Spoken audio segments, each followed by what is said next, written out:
Hello and welcome to Mr. Bob's Railroad Workbench, a place where we talk about math, science, history, and trains, and do it all with some very fun activities. Hello, I'm Bob Letzenberger, Mr. Bob, Education Director for the National Railroad Museum.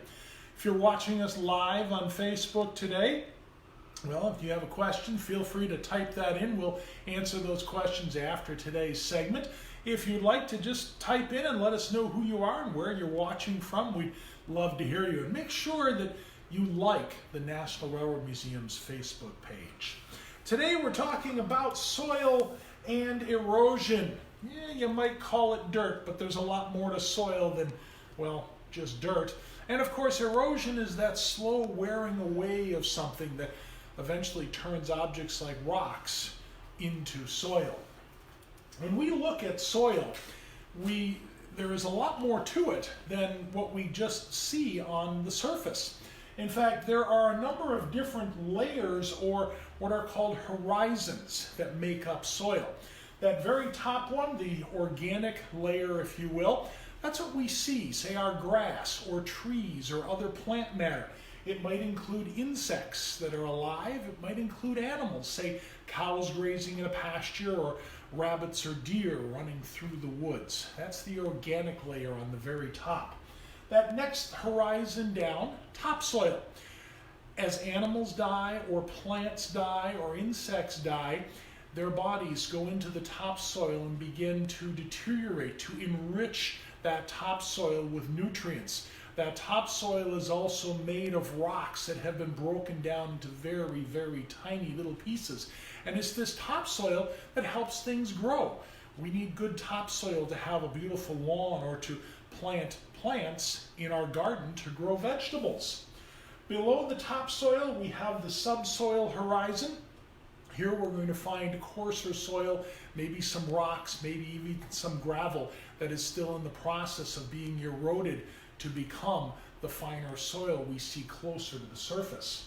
A little further down, we have a horizon called parent material, larger rocks that are in the process of being eroded. Yes, erosion even takes place underground.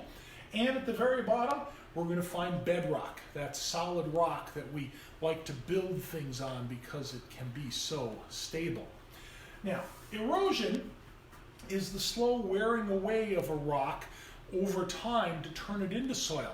And there's a number of different things that can force and cause erosion. The wind continually blowing on something will cause a rock to wear down and become soil. Water, a big factor in erosion.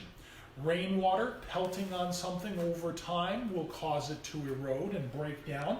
If there is a crack in a rock, water can infiltrate that and cause it to erode.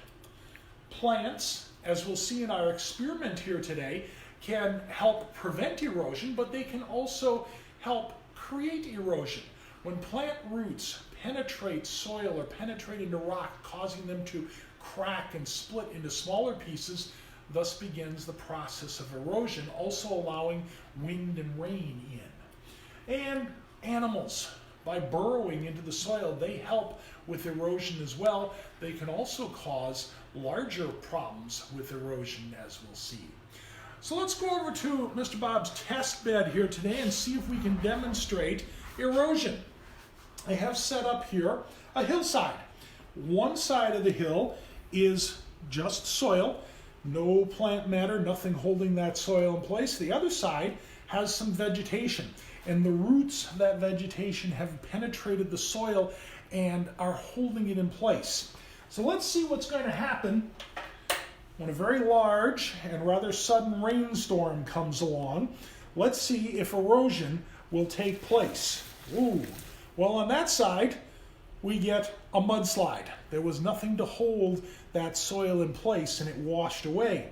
Over on this side, the roots are doing a pretty good job and holding that hillside intact as all that rainwater comes pouring down. So, how does erosion and mudslides impact railroads? Let's take a look. In a case where there may be a little vegetation on the hill, well, it might hold the soil in place for a while, but if we get a lot of rain like we just saw in our demonstration, we can have a mudslide that comes down and covers the tracks and takes them out of service until we can get the problem cleaned up. Erosion can also happen from the bottom of the tracks. In this case, the rainwater came down the hill across the ledge where the tracks are laid and then washed out the area under the tracks, leaving them precariously suspended in midair. Sometimes erosion is very severe and will cause a derailment, but it's very surprising what actually erodes to cause derailments.